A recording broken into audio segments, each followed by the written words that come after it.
രാധിക ഇപ്പോൾ ചെല്ല്, ഡ്യൂട്ടി ഉണ്ടല്ലോ, അത് കഴിഞ്ഞ് നോക്കാം. Okay madam, good morning. Good morning ഇപ്പോഴാണോ പറയുന്നത്? ആ, വേഗം ചെല്ല്. പതിയെ പതിയെ രാധു പുറത്തേക്കിറങ്ങി. ഉച്ചയോടടുപ്പിച്ച് നടുവൊന്ന് നിവർത്തുകയായിരുന്നു പാർവതി. രാവിലെ തൊട്ടുള്ള ജോലിയാണ്. ഉച്ചയ്ക്ക് ആഹാരം പോലും കഴിച്ചില്ല. കുറച്ചു നേരം വിശ്രമിക്കാമെന്ന് പറഞ്ഞിരുന്നപ്പോഴാണ് മറ്റൊരു ക്ലീനറായ സുന്ദരി വന്ന് ദേവകി ഡോക്ടർ വിളിക്കുന്ന കാര്യം പറയുന്നത്. ഉടനെ തന്നെ പാർവതി ക്യാബിനിലേക്ക് എത്തിയിരുന്നു. അകത്തേക്ക് ചെന്ന് കയറിയപ്പോഴേ കണ്ടു നന്ദനും ദേവകി ഡോക്ടറും കൂടിയിരുന്ന് ആഹാരം കഴിക്കുന്നത്. അകത്തേക്ക് കയറാതെ അവിടെ നിന്ന പാർവതിയെ ദേവകി ഡോക്ടർ അകത്തേക്ക് വിളിച്ചു. എന്താ മോളെ അവിടെ തന്നെ നിൽക്കുന്നത്? കയറി വാ. എന്തിനാ അമ്മയെ വിളിച്ചത്? അതെന്താടോ, ഞങ്ങൾ വിളിച്ചാൽ മാത്രമേ ഇങ്ങോട്ട് വരികയുള്ളൂ. അങ്ങനെയല്ല നന്ദേട്ടാ, ഒരുപാട് ജോലിയുണ്ടായിരുന്നു. അപ്പോഴാ സുന്ദരി ചേച്ചി വന്ന് ദേവമ്മ വിളിക്കുന്ന കാര്യം പറഞ്ഞത്. അതാ വേഗം വന്നത്. എന്നാ മോളെ നിന്റെ ജോലിയൊക്കെ തീരുന്നത്? അതെങ്ങനെയാ അമ്മേ? ആര് വരുത്തി വെച്ചതാ? ഇവൾ തന്നെയല്ലേ? നിന്നോട് ആരെങ്കിലും പറഞ്ഞോ പാർവതി ഇവിടെ ജോലിക്ക് വരാൻ? നീ ആ കുഞ്ഞിനെയും കൊണ്ട് തന്നെയല്ലേ അവിടെ താമസിക്കുന്നത്? എത്ര വട്ടം ഞാനും അമ്മയും പറഞ്ഞതാ ഞങ്ങളുടെ കൂടെ വന്ന് താമസിക്കാൻ. അപ്പോൾ നിനക്ക് മടി. ഒന്നും വേണ്ട, ഈ ക്ലീനിങ് ജോലി മാറ്റിയിട്ട് വേറെ എന്തെങ്കിലും ജോലി വാങ്ങാമായിരുന്നല്ലോ. അതും വയ്യ. നീ ജോലിക്ക് പോലും പോണ്ടായിരുന്നു, ഞങ്ങൾ നോക്കിയേനെ. അതെങ്ങനെയമ്മേ? ആത്മാഭിമാനം വിട്ട് അവൾക്കൊരു കളിയുമില്ലല്ലോ. നീ പോടാ, എൻ്റെ മോളെ വിഷമിപ്പിക്കാതെ. മോളിങ്ങ് വാ. ദേവകി പാർവതിയെ ചേർത്ത് പിടിച്ച് അവരുടെ കൂടെ ഒരു കസേരയിലിരുത്തി. എന്തെങ്കിലും കഴിക്കാം മോളെ, നീ ഉച്ചയ്ക്കൊന്നും കഴിച്ചില്ലല്ലോ. വേണ്ട ദേവമ്മേ, ഞാൻ കഴിച്ചതാ ഉച്ചയ്ക്ക്. എന്തിനാ മോളെ നീ എന്നോട് കള്ളം പറയുന്നത്? ഇവൻ കണ്ടു നീ ഉച്ചയ്ക്കുള്ള ചോറ് കൊണ്ട് കളയുന്നത്. അത് പിന്നെ അതെനിക്ക് കഴിക്കാൻ തോന്നിയില്ല. ഭയങ്കര ക്ഷീണം പോലെ തോന്നി. അതെന്തു പറ്റി പെട്ടെന്നൊരു ക്ഷീണം? നന്ദൻ പാർവതിയുടെ കണ്ണു പിടിച്ചു നോക്കി. നല്ല രക്തത്തിൻ്റെ കുറവുണ്ട് പാർവതി. അമ്മേ, ഹീമോഗ്ലോബിൻ കുറവായിരിക്കും. ആണോ മോളെ? നല്ല ഫ്രൂട്ട്സൊക്കെ മേടിച്ച് കഴിക്കണം കേട്ടോ. അല്ലേ വേണ്ട നന്ദ, നീ പോകുന്ന വഴിക്ക് വീട്ടിലേക്ക് ആവശ്യമുള്ള സാധനങ്ങളെല്ലാം വാങ്ങി കൊടുത്ത് വിട്ടേക്ക്. ശരി അമ്മേ. നന്ദേട്ടാ, അതൊന്നും വേണ്ട. ഇപ്പോൾ തന്നെ ഒരുപാട് സാധനങ്ങൾ വീട്ടിലുണ്ട്. അതിനെന്താ, ഇതും കൂടി ഇരുന്നോട്ടെ. ഭക്ഷണത്തിൻ്റെ കാര്യമൊന്നുമല്ല. ഉണ്ടെങ്കിൽ നീ അത് കഴിക്കുന്നില്ല, അതല്ലേ പാർവതി കാര്യം. മോൾ എന്തിനാ കരയുന്നത്? ഒരു കാര്യം ചെയ്യേ, വീട്ടിൽ പൊക്കോ. വേണ്ടമ്മേ, എനിക്ക് കുഴപ്പമില്ല. നോക്ക്, നിന്റെ അമ്മയാ പറയുന്നത് വീട്ടിൽ പോകാൻ. നോക്ക്, ഇന്ന് പോയി കുറച്ച് റെസ്റ്റ് എടുക്ക്. വയ്യെങ്കിൽ നാളെയും വരണ്ട. ശരിയാ പാർവതി, അമ്മ പറഞ്ഞത്. നീ വീട്ടിൽ പൊക്കോ. വൈകുന്നേരം ഞാൻ കണ്ണനെയും വിളിച്ചു കൊണ്ടുവരാം. നിന്നെ കൊണ്ടുവിടണോ? വേണ്ട, ഞാൻ തനിച്ചു പൊക്കോളാം. നിറഞ്ഞ മിഴികൾ കൈകൊണ്ട് തുടച്ചുകൊണ്ട് പാർവതി കസേരയിൽ നിന്ന് എഴുന്നേറ്റു. പാർവതി പോയതും ആ അമ്മയും മകനും മുഖാമുഖം നോക്കി. എന്നാടാ അവളുടെ പ്രശ്നങ്ങളൊക്കെ തീരുന്നത്? 8 വർഷമായില്ലേ? അവളെന്താ ഒന്നും മറക്കാത്തത്? പുറത്ത് ചിരിച്ചു കാട്ടി മനസ്സിൽ കിടന്ന് പെരിയുന്ന സ്വഭാവമുണ്ടല്ലോ, അതെങ്ങനെയെങ്കിലും മാറ്റിയെടുത്തേ പറ്റൂ. അമ്മയ്ക്ക് തോന്നുന്നുണ്ടോ അവൾ മറക്കുമെന്ന്? ഒരിക്കലുമില്ല. നമുക്ക് അവരെ കണ്ടൊന്ന് സംസാരിച്ചാലോ? അമ്മ എന്തായി പറയുന്നത്? ഈ കാര്യം പറഞ്ഞ് നമ്മൾ ഒരുപാട് പുറകെ നടന്നതല്ലേ. അവൾ എന്തെങ്കിലും കേട്ടോ? എന്താന്ന് പറഞ്ഞതെന്ന് ഓർമ്മയുണ്ടോ? അവൾ അറിയാതെ വല്ലോം അവൾ ഇവിടെയുണ്ടെന്ന് അവരെ അറിയിച്ചാൽ മരിച്ചു കളയുമെന്ന്. ആടാ, പക്ഷേ അവൾ തന്നെയല്ലേ എല്ലാം ചെയ്യുന്നത്. അമ്മേ, ഈ പ്രായത്തിനിടയ്ക്ക് അവൾ അനുഭവിച്ചതിന് കണക്കില്ല. അത്രത്തോളമുണ്ട്. എന്നാൽ നീ ഒരു കാര്യം ചെയ്യേ, എങ്ങനെയെങ്കിലും അവളെ വീട്ടിലേക്ക് കൊണ്ടുവരാൻ നോക്ക്. കണ്ണനെ കൊണ്ട് എങ്ങനെയെങ്കിലും അവിടെ തന്നെ നിർത്താൻ നോക്ക്. ഞാൻ പറയാഞ്ഞിട്ടാണോ? അവൾ വരാഞ്ഞിട്ടല്ലേ അമ്മേ. വീട്ടിലേക്ക് ചെന്ന പാർവതി അകത്ത് കയറി വാതിൽ കുറ്റിയിട്ട് ബാഗ് ഊരി കട്ടിലിലേക്ക് എറിഞ്ഞു. ചുരിദാർ മാറ്റി വേറൊരു തുണി അണിഞ്ഞ് കട്ടിലിലേക്ക് വന്ന് കിടന്നു. പെട്ടെന്ന് പാർവതി തലചിരിച്ചൊന്ന് നോക്കി. ബാഗിൻ്റെ സൈഡിലായി ഒരു പഴയ പത്രത്തിൻ്റെ പീസ് കിടക്കുന്നു. അവൾ അത് എടുത്തു നോക്കി. Best businessman of the year എന്നതിന് താഴെ കാശിനാഥൻ എന്ന പേരിനോട് ചേർന്ന് കൊടുത്തിരിക്കുന്ന ഒരു ചിത്രത്തിലേക്ക് പതിയെ വിരലുകൾ കൊണ്ട് തലോടി. വർഷങ്ങൾക്ക് ശേഷം കാണുകയാണ്. വർഷങ്ങൾ പിന്നോട്ട് അവളുടെ മനസ്സോടി.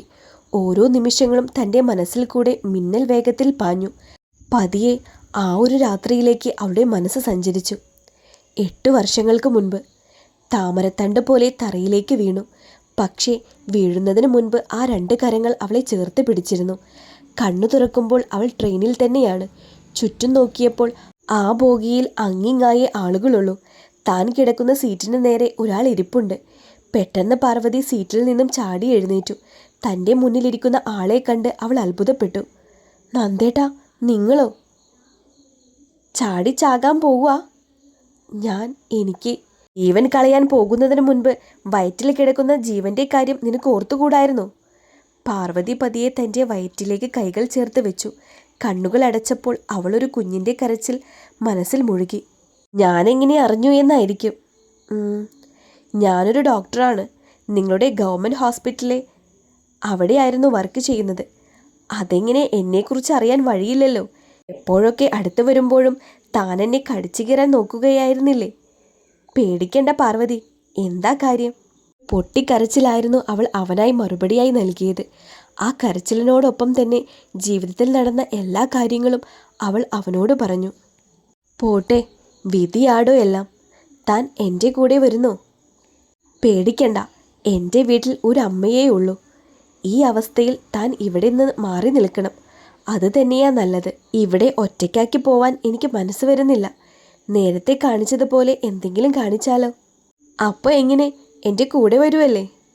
നന്ദൻ പാർവതിയുമായി ചെന്നത് മൂന്നാറിലെ ഒരു വലിയ ബംഗ്ലാവിലേക്കായിരുന്നു. അവിടെ വെച്ചാണ് നന്ദൻ ദേവകിയെ പാർവതിക്ക് പരിചയപ്പെടുത്തുന്നത്. അന്ന് തൊട്ട് ഇന്ന് വരെ സ്വന്തം അമ്മയുടെ സ്നേഹവും ഒരു സഹോദരൻ്റെ സ്നേഹവുമാണ് അവരിൽ നിന്നും തനിക്ക് കിട്ടിയിട്ടുള്ളത്. എന്നാലും മനസ്സിലെവിടെയോ കാശി ഇപ്പോഴുമുണ്ട്. ഉറങ്ങാതെ നേരം വെളുപ്പിക്കുന്ന രാത്രികളിൽ തൻ്റെ വീർത്തുന്തിയ വയറിലേക്ക് അവൾ പതിയെ കൈകൾ ചേർക്കും. തൻ്റെ പാതിയുടെ രക്തം അങ്ങനെ കണ്ണനും തൻ്റെ ജീവിതത്തിൻ്റെ ഭാഗമായി. അന്നോളം താങ്ങും തണലുമായി നന്ദേട്ടനും അമ്മയും കൂടി ഉണ്ടായിരുന്നുവെങ്കിൽ പോലും അവർക്കൊരു ഭാരമാവേണ്ട എന്ന് കരുതിയാണ് അടുത്തൊരു വീട് വാടകയ്ക്കെടുത്ത് താമസിക്കുന്നത്. അവരുടെ ഹോസ്പിറ്റലിൽ തന്നെ ക്ലീനറായി ജോലിയും വാങ്ങി. വേറെ ജോലി നോക്കാമെന്ന് പറഞ്ഞതാണ്. പക്ഷേ വേണ്ട, തനിക്ക് ഇതാണ് ചേരുക. എല്ലാം ഓർത്തു കഴിഞ്ഞപ്പോൾ മനസ്സിൽ വീണ്ടും കാശിയുടെ മുഖം മാത്രം. പെട്ടെന്ന് കട്ടിലിൽ നിന്ന് എഴുന്നേറ്റ് പാർവതി കാശിയുടെ മുഖമുള്ള പത്രത്തിൻ്റെ പീസ് കൂട്ടി തറയിലേക്കെറിഞ്ഞു. അവളുടെ മനസ്സിൽ ദേഷ്യം ആളിക്കത്തി. എന്തോ ഓർത്തുകൊണ്ട് അവൾ ജോലികളിലേക്ക് നടന്നു. ഈ സമയം മറ്റൊരിടത്ത്, പാർവതി! ഉറക്കത്തിൽ നിന്ന് അവൻ അവളുടെ പേര് ചൊല്ലി ഞെട്ടി എഴുന്നേറ്റു. ഇടതൂർന്ന് വളർന്നു കിടക്കുന്ന മുടി 2 കൈകൾ കൊണ്ട് വലിച്ചു പിടിച്ച് അവൻ്റെ മനസ്സിലേക്ക് മിന്നൽ പിണർ പോലെ അവളുടെ മുഖം കടന്നുപോയിക്കൊണ്ടിരുന്നു. കുറ്റബോധത്തോടെ അവൻ ഭിത്തിയിൽ ഫ്രെയിം ചെയ്ത് വെച്ചിരിക്കുന്ന അവളുടെ പുഞ്ചിരിക്കുന്ന മുഖത്തേക്ക് നിറമിഴിയാലെ നോക്കി. അതിനടുത്തേക്ക് നടന്നു. എവിടെ മോളെ നീ ഇപ്പോൾ?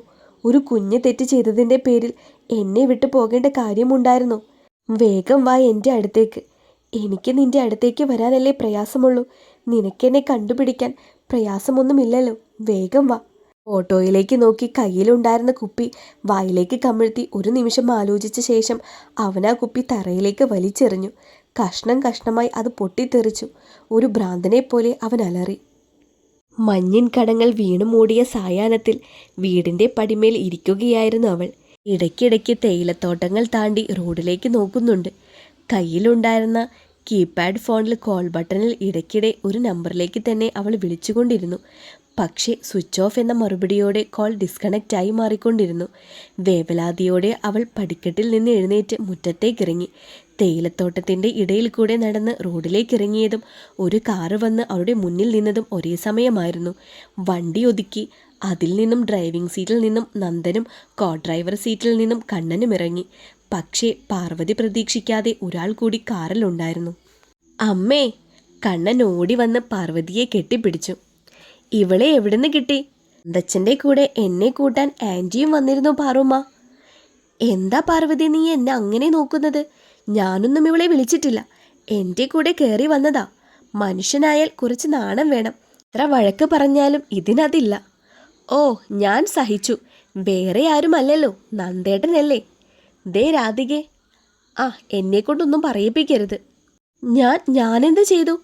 ആദ്യം നീ പറഞ്ഞു സ്കൂട്ടി പഞ്ചറാണെന്ന്, ടൗണിലൊന്ന് ആക്കാൻ. പിന്നെ ടൗണിൽ ചെന്നപ്പോൾ നീ പറഞ്ഞു കണ്ണനെ കണ്ടിട്ട് അവിടുന്ന് പൊയ്ക്കോളാമെന്ന്. അവിടെ ചെന്നപ്പോൾ നിനക്ക് ഇവിടെ വരണം. ഇനി എന്താ? എന്നെ ഒന്ന് ഹോസ്പിറ്റലിൽ കൊണ്ടുപോയി ആക്ക്. എൻ്റെ സ്കൂട്ടി അവിടെയല്ലേ. നിന്റെ സ്കൂട്ടി അപ്പോൾ ഒരു പ്രോബ്ലവുമില്ല അല്ലേ? യെസ്, അങ്ങനെയല്ല. You bloody. നന്ദൻ കാറിൻ്റെ ബോണറ്റിൽ കൈ ആഞ്ഞടിച്ചു. നന്ദച്ച, അങ്ങനെ ചെയ്യില്ലേ, വേദനിക്കില്ലേ? കണ്ണൻ നന്ദനെ തടഞ്ഞു. ഇല്ല കണ്ണ, നന്ദച്ചനേക്കാളും വേദനിക്കുന്നത് ആൻറ്റിക്കാ. അത് ദേ ഇവിടെ, ഈ നെഞ്ചിനകത്ത്. ഡി പതുക്കെ, എന്തിനാ ഇങ്ങനെ വഴക്ക്? പാർവതി, ഞാൻ പോവുക. എല്ലാ സാധനങ്ങളും ഉണ്ട്. പിന്നെ കണ്ണൻ്റെ 6 മാസത്തെ ഫീസ് ഞാൻ അടച്ചിട്ടുണ്ട്. നന്ദേട്ടാ, അത് ഒന്നും പറയണ്ട, ഞാൻ പോവാ. കയറുന്നില്ല? ഇല്ല, ഇവിടെ ചില സാധനങ്ങൾ നിൽക്കുന്നുണ്ട്, അതുകൊണ്ട് ഇന്ന് കയറുന്നില്ല. പോവാണ്, നാളെ വരാം. ഓ, അത് എന്നെ ഉദ്ദേശിച്ചാണെങ്കിൽ ഞാൻ പോയേക്കാം. ഒന്ന് ഇറങ്ങിപ്പോടി. ദേഷ്യത്തോടെ നന്ദൻ കാർ സ്റ്റാർട്ടാക്കി വേഗത്തിൽ പോയി. ആ, നന്ദേട്ടൻ പോയി, ഞാനും പോവാടി. ഇനി നീ ഹോസ്പിറ്റലിൽ ചെന്ന് എപ്പോഴാ ഹോസ്റ്റലിലേക്ക് പോകുന്നത്? രാത്രിയാകും. പേടിയൊന്നുമില്ലേ പെണ്ണെ? ഈ രാധുവിന് പേടിയോ? നടന്നത് തന്നെ.